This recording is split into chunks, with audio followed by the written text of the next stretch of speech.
everybody, to yet another empowering episode of Pep Talks with Megan De La Concha. That's me, that is she, Megan. And today we're just going to open up the conversation in regards to self awareness, which is a biggie. And there are a lot of things that go into building self awareness. But I do want to start this conversation. Um, it's really hard to say, you just got to build your self awareness. And I mean, even for me, I'd be like, how the heck do I do that?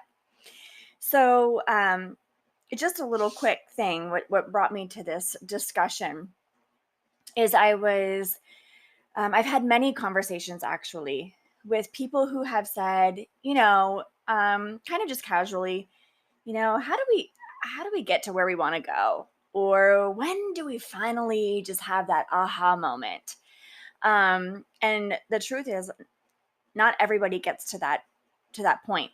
Everyone has the opportunity to get to that point, but not everyone does.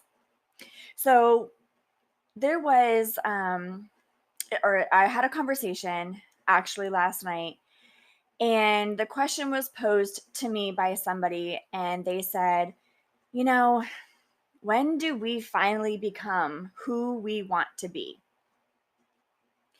And this actually broke my heart because this was not a casual question by someone in just a conversation. This was a question that came out of desperation from somebody who has been tirelessly trying to find who they are, where they fit into this life, where they even just fit into themselves. And it was a very authentic and genuine question. And I felt, you know what? A lot of people out there are really desperately asking this question. When do we become who we want to be? And so I figured that takes a lot of self-awareness to get to that point. It's definitely doable. And once it starts clicking, it clicks and clicks, and you're on your way. But I wanted to discuss this because, and I think I'm going to make this a series because it truly is a loaded question and there's a lot that goes into it. But this is just kind of going to open up the conversation so that we can continue with the specific aspects of how you build your self-awareness so that you can become who you want to be unapologetically, authentically, genuinely, and happily. Truly that deep feeling in the center of your heart, deep in your core, that happiness. So first of all, we are constantly chasing. I know I was. And I think that the majority of people is we are constantly chasing things that we think are going to make us happy or are going to make us feel whole and full and satisfied.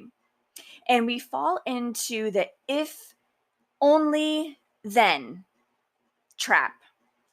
For example, if only I had X amount of dollars in the bank, then I'd be happy. Why? Because I wouldn't be so anxious about paying my bills. I wouldn't be stressed out. I could afford the things that I want. I could travel. I could buy up the clothes. I wouldn't have any worries if I had X amount of dollars in the bank. I'd be happy. That's all that's missing. Or if I just was in a steady relationship with someone who I love and care about and had that true companionship, I would be happy. If only I had that, then I could go to sleep with somebody and have that love and comfort, and I could wake up to that person and we could start a family, or I would just have that companionship. And we truly think to ourselves, we're complete and we're whole, but we're still looking for someone to truly complete us by that statement. Or if only I lived in this house, if only I had a bigger car, if only I had this job, then I would be happy. But what we come to find out every single time is that when you actually attain those things or some form of those things, It is a distraction from what's really going on. And we are happy, we're elated, we're joyful. But like everything else, that new smell wears off. The novelty wears off. And then what are we left with? We have these wonderful things, but we're still unhappy. We're still trying to figure out what the heck is going to make me happy. When do I get to become who it is I want to be? And now I have everything I could ever want or ask for, and I'm still unhappy. So, guess what comes in after that? Shame, guilt, all of that. And it just drives us further into the race, into the chase, and we just look for something else. And we start to switch careers often. We start to buy things. We start to change cars. We start to change relationships. We're unable to have steady, deep, long lasting, meaningful relationships because we're constantly looking for the next fix because we think it's going to make us happy. We have to constantly have more, bigger, better. So that's one of the first problems that we need to recognize. Get rid of the comparison syndrome. The second thing is acknowledging that our journey is our own. And again, comparison syndrome, and it is rampant everywhere. Social media, which I am not knocking social media, I'm obviously delivering this message to you and marketing it through social media platforms. But one of the biggest downfalls of social media is that it does create a comparison syndrome. We've heard this time and time again. The pictures that you see are not the whole picture. They're snippets of moments, mere moments. I don't even know how long it takes for the camera to flash or to shutter, to click, but that's literally what it is. If you want to, get down on a granular level, that's what you're looking at. You're looking at less than a second of time in somebody else's life. But you're spiraling into a depression and your anxiety is rising to a crippling level because of that. It's comparison syndrome. So what we tend to do is when things aren't working for us and we're not getting to the happiness that we want, we're not attaining that in our lives, we're not fulfilled, we tend to look at what everybody else is doing, especially people that are close to us. We see them succeeding and we are like, okay, what are you doing? What are you doing? And you almost want to copy and paste their life and their actions into yours, thinking that it's a cookie cutter process and that what works for him, what works for her, all you have to do is follow a step-by-step guide and boom, the end result is happiness. But in reality, we know that's not the truth. Why? Nobody has our fingerprints. No one else on earth has your fingerprint. No one has mine. That shows nobody is the same. Neither is their journey. And even your brother, your sister, the people that are closest to you, the people that you grew up in a house with for years and years, your children, their journey is not the same. So when you stop looking around to what everybody else is doing it and how they're doing it, and recognize that your journey is your own and you need to bring that focus back in and focus on your own path, set your eyes on your own stones ahead of you, on your own bridges, on your own boulders and rocks and mountains and clear paths, every road, every driveway, every alleyway that you're going to go down that is meant for you. Once you recognize that, then you're actually able to hone in and do the work that it takes to keep traveling down this path, because what you're doing is you're standing in your journey, but you're trying to cross over to this person's street. You're trying to go to this person's avenue and you can't. It's a one-lane road. There's no room for that. So stay in your lane. Recognize that your journey is your own and claim it because your journey is powerful. There's power in your past.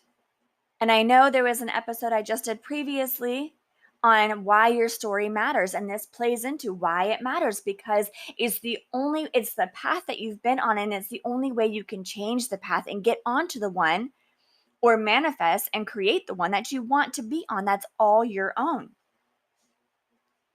And after recognizing that your journey is individual, is unique to you, then you have to take responsibility for that, for everything in the past and for everything that's to come.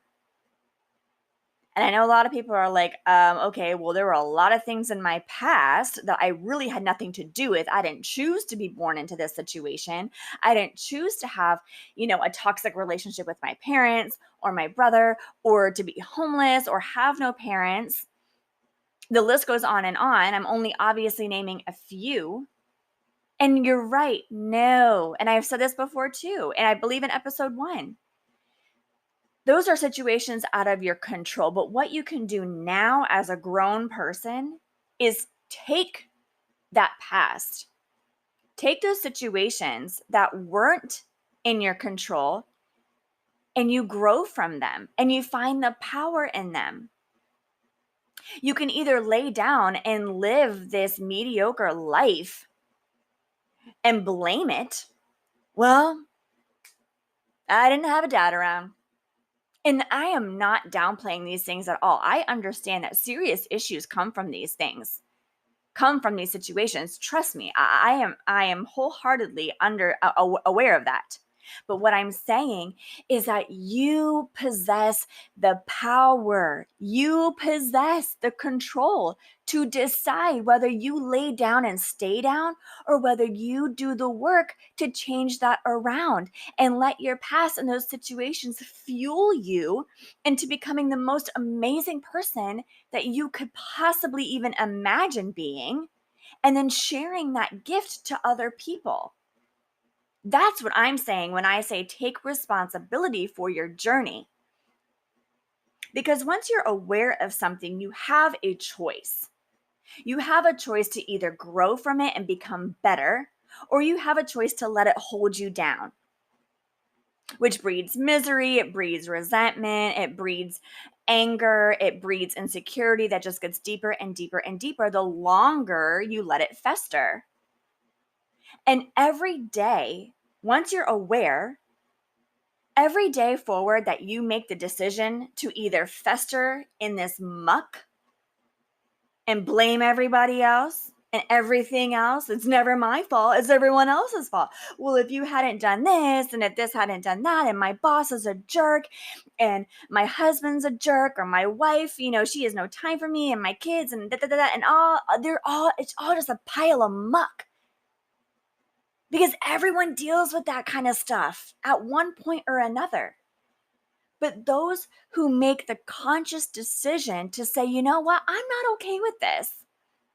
So what do I need to do to further my own growth? What do I need to do to get out of this blame game and start creating a powerful journey, start empowering my own life?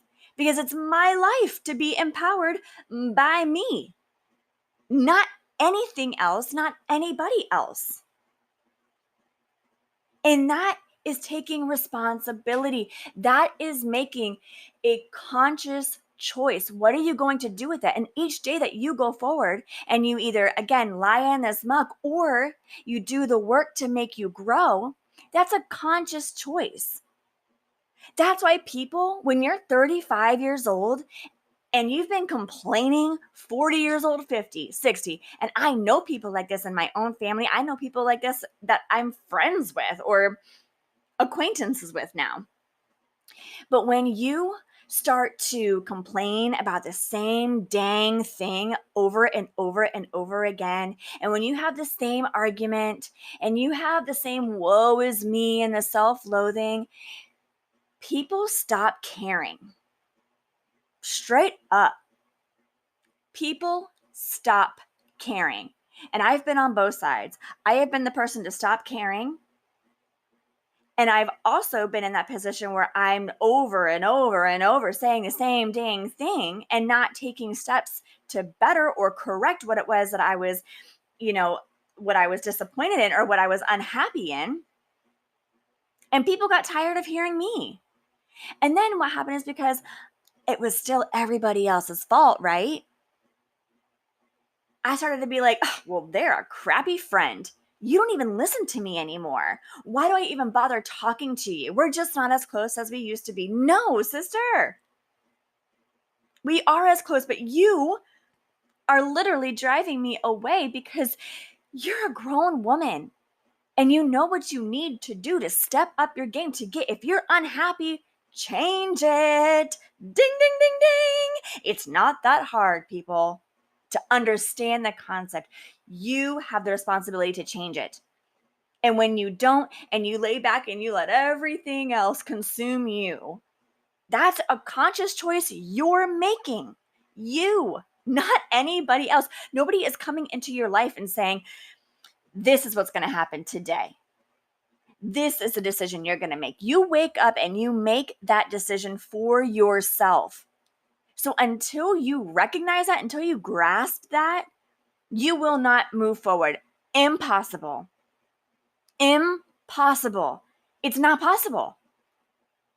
So that's where the fork in the road comes, is you recognizing your journey and then taking responsibility for your journey and deciding every single day, what steps are you going to take to create a better self, to become who it is you want to be. Stop blaming everybody else.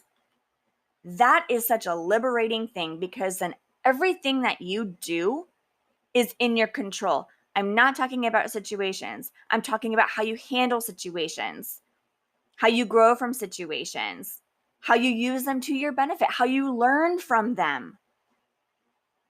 That's what I'm talking about. That is your responsibility. The next thing is, I believe, is when you start to take ownership of your journey and you start to make those choices, what naturally comes in next are the barriers and the resistance that we feel. And those come from limiting beliefs that we've grown up with. Those are myths that we have set on our own selves, restrictions that we've set on our own life that maybe we're not even so much aware of. And I know I personally, when someone would say, what is your limiting belief? Well, first of all, that's something weird to ask me, right? If it was just a normal casual conversation, but it's true. So I'm going to ask you, what is your limiting belief? A lot of people would say, well, I'm not really even sure what you're talking about, or I have none. Okay, I'll give you an example. And this takes a lot of deep diving. Again, it's uncomfortable, it's inconvenient, it's change. But when you start to dismantle your beliefs, you start to break them down so they're no longer are holding you back. And then you fill in that space with the truth. So for example, one of the limiting beliefs I had surrounding money is we grew up, a middle-class family. Like I said, we were not, or in a previous podcast, we were not living in the lap of luxury, but we never wanted for anything. However, I was born when my parents had me when they were 21, 22. And from as far back as I can remember, I do remember the long nights and the jobs they had. And of course, when you get older, you become aware of the struggles and the sacrifices that your parents went through to give you the things that you had. And I understand that doesn't go for everybody, but I'm telling my personal story. But I always grew up with the belief that money, it was just either people were destined to be rich or destined to live paycheck to paycheck. And at one point in my life, I was like, you know what, this is it. I'm just honestly destined to live paycheck to paycheck. I do what I can when I can, as far as clothes, as far as travel. It can't be all the time because I just don't got it like that. And most of the people out here who have money or who are successful either come from established wealth. If they own a business, it's because their parents, their dad passed it down to them. If they own a house, and I know plenty of friends who parents have bought their house, and I've been like, well, that's why they're able to travel. That's why they're able to save money, because they don't have a mortgage and they don't have rent. Those were my limiting beliefs around money. But I was able to dismantle those and realize that that is not the truth. The truth is that I am deserving of wealth. It is my birthright. And then I attract money into my day all day long, easily. Money flows into my life every single day. Wealthy, prosperity, abundance, all of those types of opportunities are a constant in my life every day. And I tell myself that every day. And did I believe it at first? Heck to the no. But do I believe it now? Absolutely. Because it's the truth. Was it uncomfortable for me to adopt? 100%. Because a lot of these things are beliefs that were taught to us, or that we subconsciously, through our childhood and through our experiences, we made for ourselves. So that's probably one of the hardest parts, is to really dig deep and list out what your limiting beliefs are and what you think to be the truth is versus what the truth really is. But once you write it down, the lie against the truth, and I do urge you to do that. What is a lie, and replace it with the truth? And then eventually you just start reading the truths. You realize that really is your truth. That really is life. And you're just welcoming all of these amazing things that before you were cutting off because you were subconsciously thinking all of these limitations. You were setting all the limitations on yourself and on your life. So my next point with that is your why has to be bigger than your excuses. We can all come up with any freaking excuse in the book. I know I have done it myself. I've been very creative. And I know other people that I've heard, and I'm like, dang, that is an excuse to the max. But excuses are always going to be around. So when you are truly 100% getting ready and you're committed to changing, then you have to find what your why is. And your why should be in capital WHY. And it has to be deep, substantial things that you can sustain. Reasons, not surface level. For instance, when you're trying to lose weight, your why can't be, I want to lose weight because I want to look good. Okay, great. Not going to hold up in court. No, that is a blanket statement. What's the motivation behind that? What's the inspiration behind that? Are you going to read a Post-it note every day that says, I want to look good, and then go not have that, pizza, or not binge on, martinis or the dessert, or skip your workouts? No, you have got to have deeper reasons than that, such as, I want to be able to play with my children. I want to be able to walk up the stairs and not feel like I'm having a freaking heart attack and I'm 35 years old. I want to live a long, energetic, focused life. Those are the reasons that are going to keep you going. Those are the reasons that are going to help you stay committed to the change that you want to see in order to become who you want to be. Because it really gets hard at times. And for all of us who know, motivation is not lasting. It is fleeting. It comes and goes like the wind. So when the times that it goes, what is your why to keep you motivated to stick to your journey and to stick to the changes that need to be made for you to prosper and grow on your journey? And we also find comfort in the struggle, which is why change, I believe, can be so hard and so complicated. Or again, we have in our mindset that it's challenging and that it's uncomfortable, because We have lived in our struggle for so long that we've actually kind of found security in it, as awful as that may sound. We almost find our comfort in the struggle. And it's easy to say, I would accept more money so I could be on top of my bills and not have to worry about anything at all. But yet, I know there are times where when I'm paying my bills on time, ahead of time, for months on end, I kind of stop and go, what, hold on, what? And I even go back to my bank. What am I not paying? Why do I have so much money in my bank account? Why? Because I'm used to the struggling feeling, and it feels weird when it's not there. Another example would be anxiety. My brother and I had a very long conversation about this. We have a history of anxiety in our family, and have been on medication for it before. I've been off my medication, thank you Jesus, for about 3 years, going on 4 years, and it's been amazing. It's been such a liberating feeling. But in our discussion, we were saying how when you first start to feel those lasting effects of you being able to be emotionally in control of your anxiety and being able to actually rationalize, okay, I'm having a panic attack. This is why, but this is reality. And you learn to control your anxiety on a level. It feels weird not being anxious. And there are so many times, I kid you not, that I have been in a place where I've been like, yeah, everything is so good. I feel so good. And then I'm like, oh my, hold on. Why is my heart not beating out of my chest? Why are my armpits not sweaty? Why are my palms not sweaty? Why am I able to actually focus on things? Why are the thoughts not tossing and turning over and over and over and over in my head, and I'm not obsessing about something? Why is that not happening? Okay, this is odd. This is weird. I don't like this. I'm not used to this feeling.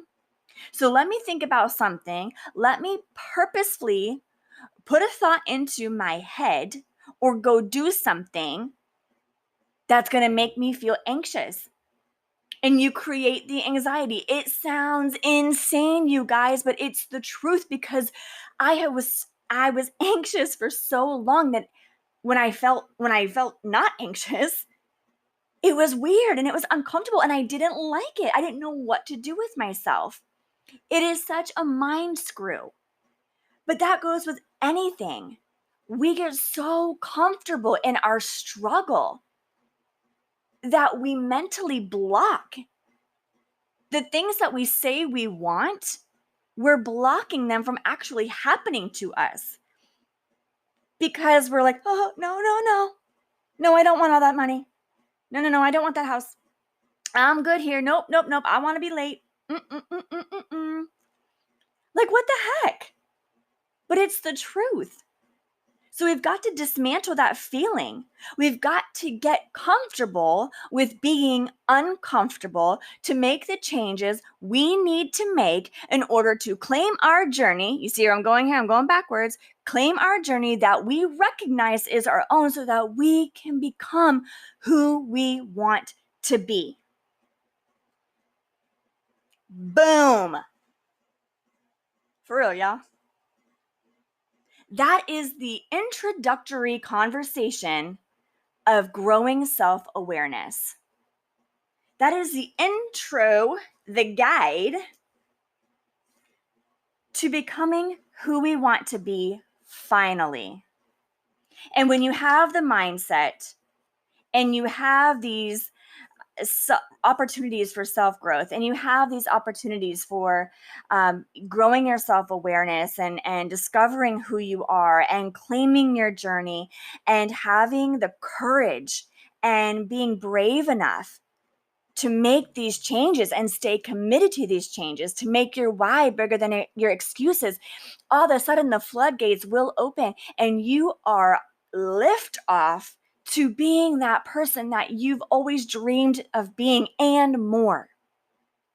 So I urge you to meditate on this podcast, listen to it again. Please subscribe below. We will definitely have more conversations about these individual topics. Leave your comments of what you want to hear. All my information is below. You guys, I hope you have a wonderful, empowering week. Thanks for tuning in, and I cannot wait to catch up with you next week.